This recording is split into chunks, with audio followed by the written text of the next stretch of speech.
Hello, कैसे हो आप सभी। आई होप आप लोग बहुत अच्छे होंगे और आप लोगों की पढ़ाई भी बहुत अच्छे से चल रही होगी। आज हम लोग शक्ति यानी ऊर्जा संसाधन का कंप्लीट ऑब्जेक्टिव देखने वाले हैं।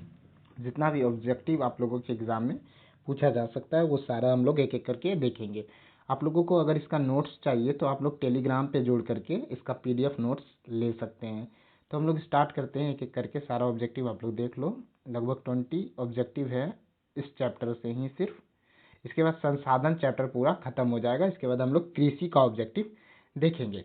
तो स्टार्ट करते हैं। पहला क्वेश्चन भारत का अधिकांश कोयला किस समूह का है। ऑप्शन ए गोंडवाना समूह, ऑप्शन बी टर्शियरी समूह, option C A and B दोनों, ऑप्शन डी इनमें से कोई नहीं। तो भारत का जो 97% अप्रोक्स कोयला जो है वो गोंडवाना समूह का है। किस समूह का? गोंडवाना समूह। ऐसे भी आप लोग क्लास 9th में पढ़े होंगे कि अंगारा लैंड और गोंडवाना लैंड जो है दो पार्ट में बट गया था। तो गोंडवाना लैंड का हिस्सा जो है वो भारत है। तो इसका आंसर क्या हो जाएगा? गोंडवाना समूह। ठीक है। दूसरा नंबर क्वेश्चन हम लोग देखते हैं। बोलते हैं निम्नलिखित में से कौन सर्वोच्च कोटि का कोयला है, यानी सबसे अच्छा टाइप का कोयला कौन सा है। Option A anthracite, option B bituminous, option C lignite, option D peat. तो सबसे अच्छा कोयला जो होता है वो एंथ्रासाइड होता है। इसमें कार्बन की जो प्रचुरता होती है, मात्रा होती है, वो बहुत ज़्यादा होता है, जिसके कारण ये बहुत अच्छा होता है। हम लोग को ज़्यादातर ऐसा कोयला मिलता नहीं है। तो एंथ्रासाइड सबसे अच्छा कोयला माना जाता है। नेक्स्ट क्वेश्चन हम लोग देखते हैं। क्वेश्चन नंबर 3, कोयला उत्पादन में प्रथम स्थान है किस राज्य का है। झारखंड, छत्तीसगढ़, उड़ीसा, मध्य प्रदेश। तो झारखंड का जो है कोयला उत्पादन में प्रथम स्थान है। फोर्थ नंबर क्वेश्चन हम लोग देख रहे हैं। भारत विश्व का कितना प्रतिशत पेट्रोलियम उत्पादन करता है, यानी पूरा वर्ल्ड का अगर ले लिया जाए उससे कंपेयर करें तो पूछ रहा है कि भारत में कितना प्रतिशत पेट्रोलियम उत्पादन होता है। ऑप्शन ए 1%, 2%, 3% और 4%। तो भारत केवल 1% ही पेट्रोलियम क्या कर पाता है, उत्पादित कर पाता है। बाकी इसका उत्पादन जो है अदर कंट्री करता है और बहुत सारा तेल जो है भारत क्या करता है, दूसरे देशों से आयात करवाता है, यानी लेता है। क्वेश्चन नंबर 5 देखते हैं हम लोग। भारत में तेल कब और कहाँ मिला, मतलब जो तेल मिला वो सबसे पहले कब और कहाँ मिला था। 1890 में डिगबोई में, ऑप्शन बी 1959, डिगबोई असम में है। ऑप्शन बी 1959 खंबात में, खंबात कहाँ है, गुजरात में। Option C 1975 Mumbai high, option D 1866 Assam. तो सबसे पहले जो है असम में ही मिला था, लेकिन ये डिगबोई में ना मिल करके ये पूर्वी घाट करके है असम में। 1886 में यहाँ सबसे पहले कुआं खोदा गया था तेल का। ठीक है। नेक्स्ट क्वेश्चन हम लोग देखते हैं। क्वेश्चन नंबर 6, भारत का पहला तेल शोधक कारखाना, तेल हम लोग जो निकालते हैं वो कच्चा तेल उसको बोला जाता है। तो उसको रिफॉर्म मतलब कि उसको सही किया जाता है, यूज़ करने लायक बनाया जाता है।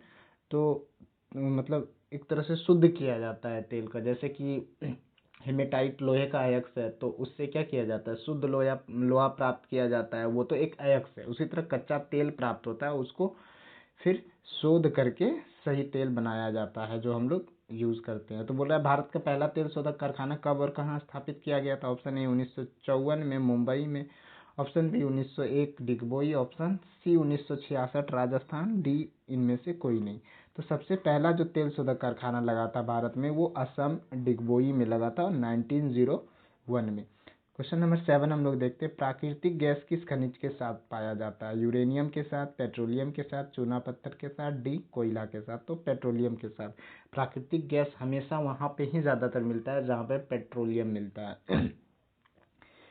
8वां नंबर क्वेश्चन, भारत में प्रथम जल विद्युत संयंत्र की स्थापना कब हुई। 1894, 95, 96, 97। तो भारत में प्रथम जल विद्युत संयंत्र जो है 1897 में, और ये कहाँ लगा था, ये दार्जिलिंग में लगा था। कहाँ? दार्जिलिंग में।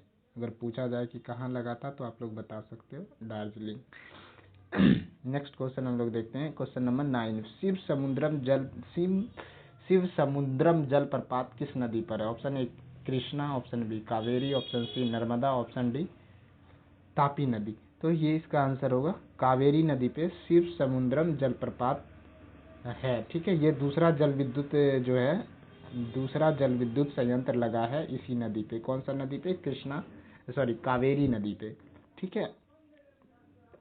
नेक्स्ट क्वेश्चन देखते हैं, क्वेश्चन नंबर 10। भाखड़ा नांगल परियोजना जो है, भाखड़ा नांगल परियोजना किस नदी पर है? ऑप्शन ए सतलुज नदी पे, सिंधु नदी पे, सी रावी और डी चिनाब नदी पे। तो भाखड़ा नांगल परियोजना जो है वो ऑप्शन ए सतलुज नदी पे है। ठीक है।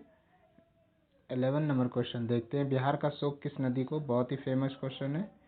बिहार का शोक किस नदी को कहा जाता है? ऑप्शन ए कोसी नदी को। ठीक है। नेक्स्ट क्वेश्चन हम लोग देखते हैं, क्वेश्चन नंबर 12। बोला हीराकुंड परियोजना किस नदी पर है? Option A Narmada, option B Tapi, option C Mahanadi, option D इनमें से कोई नहीं। तो इसका आंसर क्या हो जाएगा? महानदी पे। हीराकुंड परियोजना किस नदी पे है? महानदी पे है। क्वेश्चन नंबर 13 देखते हैं, हीराकुंड परियोजना किस राज्य में है? यानी ये जो परियोजना है, हीराकुंड डैम है, बेसिकली एक बांध है, तो वो किस राज्य में है? बिहार में option A, option B Jharkhand में, option C Uttar Pradesh, option D Orissa. तो ये तीनों राज्य में तो नहीं है, बिहार झारखंड यूपी में नहीं है। कहाँ है ये? जो उड़ीसा में है। हीराकुंड परियोजना उड़ीसा में। 14 नंबर क्वेश्चन है कि विश्व का सबसे लंबा बांध है। ऑप्शन ए टिहरी बांध, ऑप्शन बी हीराकुंड बांध, ऑप्शन सी भाखड़ा नांगल बांध। तो सबसे लंबा बांध कौन सा है? हीराकुंड डैम है, यानी हीराकुंड बांध ही है। ठीक। क्वेश्चन नंबर 15 हम लोग देखते हैं। 15 क्वेश्चन बोलता है, दक्षिण भारत की सबसे बड़ी नदी घाटी परियोजना है। दक्षिण भारत की सबसे बड़ी नदी घाटी परियोजना। Option A Tungabhadra, option C Sabarmati, option C Narmada, option D इनमें से कोई नहीं। तो दक्षिण भारत की सबसे बड़ी नदी घाटी परियोजना कौन है? ऑप्शन ए हो जाएगा तुंगभद्रा। नेक्स्ट क्वेश्चन हम लोग देखते हैं, क्वेश्चन नंबर 16 बोल रहा है, भारत के किस स्थान पर पहला परमाणु ऊर्जा केंद्र स्थापित हुआ? Option A Kalpakkam, option B Narora, option C Rana Pratap Sagar, option D Tarapur. तो भारत का प्रथम जो परमाणु संयंत्र लगा था वो तारापुर में लगा था। कहाँ? तारापुर। तारापुर कहाँ है? मुंबई में है। नेक्स्ट क्वेश्चन देखते हैं, क्वेश्चन नंबर 17 बोलता है, एशिया का सबसे बड़ा विद्युत गृह है। Option A Tarapur, option B Kalpakkam, option C Rana Pratap, option D इनमें से कोई नहीं। तो एशिया का सबसे बड़ा विद्युत गृह जो है ये तारापुर ही है। क्या है? तारापुर ही। नेक्स्ट क्वेश्चन हम लोग देखते हैं, क्वेश्चन नंबर 18 बोलता है, राणा प्रताप सागर विद्युत गृह कहाँ स्थापित है? ऑप्शन ए है Gujarat, option B Rajasthan, option C Mumbai, option D Assam. तो राणा प्रताप सागर विद्युत गृह जो है ये राजस्थान में है। कहाँ है? राजस्थान में। नेक्स्ट क्वेश्चन, क्वेश्चन नंबर 19, कौन सा ऊर्जा स्रोत अनवीकरणीय है? अनवीकरणीय क्या होता है? यानी कि जिसे हम लोग पुनः प्राप्त कर सकते हैं। ऑप्शन ए जल, सॉरी, अनवीकरणीय का मतलब हुआ जिसे हम लोग पुनः प्राप्त नहीं किया जा सकता, जिसे पुनः प्राप्त नहीं किया जा सकता। नवीकरणीय यानी जिसे पुनः प्राप्त किया जा सकता है, और नवीकरणीय जिसे पुनः प्राप्त नहीं किया जा सकता। तो इसका आंसर क्या होगा? ऑप्शन ए है जल, ऑप्शन बी सौर, ऑप्शन सी कोयला, ऑप्शन डी पवन। तो अकॉर्डिंग टू यहाँ पे तो आंसर होना चाहिए क्या?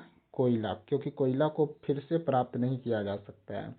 पवन तो जनरली है, जब तक वर्ल्ड है तब तक पवन है, और जल भी जब तक है तो दुनिया है तब तक जल है, और सौर तो सूर्य तो रहेगा ही रहेगा। तो इसलिए इसका आंसर यहाँ पे क्या हो जाएगा? कोयला आंसर हो जाएगा। ठीक है। इसके बाद नेक्स्ट क्वेश्चन देखते हैं, क्वेश्चन नंबर 20 है, ये नंबरिंग नहीं किया मैंने। प्राथमिक ऊर्जा का उदाहरण नहीं है। ऑप्शन ए कोयला। प्राथमिक ऊर्जा क्या होता है? जो डायरेक्ट मिलता है, जो ऊर्जा हमें डायरेक्ट प्राप्त हो जाता है उसको प्राथमिक ऊर्जा बोलते हैं। जैसे कोयला, ऑप्शन ए कोयला, अभी मैं समझा देता हूँ। ऑप्शन बी विद्युत, option C petroleum, option D प्राकृतिक गैस। तो इसका आंसर क्या हो जाएगा? विद्युत। क्योंकि कोयला से डायरेक्ट एनर्जी मिलता है, लेकिन कोयला से जो है जला करके इससे विद्युत प्राप्त किया जाता है, तो ये प्राथमिक ऊर्जा नहीं रहा। जबकि कोयला क्या हुआ? ये कोयला से डायरेक्ट प्राथमिक ऊर्जा हुआ, लेकिन कोयला जला करके विद्युत प्राप्त करना ये प्राथमिक ऊर्जा का उदाहरण नहीं होगा। ठीक है। पेट्रोलियम जलाना, इससे भी जो ऊर्जा मिलेगा तो ये क्या होगा? ये भी प्रथम हो जाएगा, प्राकृतिक गैस भी प्रथम हो जाएगा। लेकिन विद्युत कोयला को जला करके प्राप्त किया जा रहा है, तो ये प्राथमिक ऊर्जा नहीं होगा। तो ये क्वेश्चन नंबर 20 था, ये इसका आंसर है। कि थैंक यू, इतना ही ऑब्जेक्टिव था। इस चैप्टर में जितना बन सकता था वो मैंने सारा करा दिया। आई होप आप लोगों को क्लास अच्छा लगा होगा। अगर आप लोगों को क्लास अच्छा लगा होगा तो आप लोग ज़्यादा से ज़्यादा कमेंट करके बोलो कि हाँ इस टाइप का क्लास हमको और भी चाहिए। मिलते हैं हम लोग नेक्स्ट क्लास में। आप लोग अच्छे से पढ़ाई करो।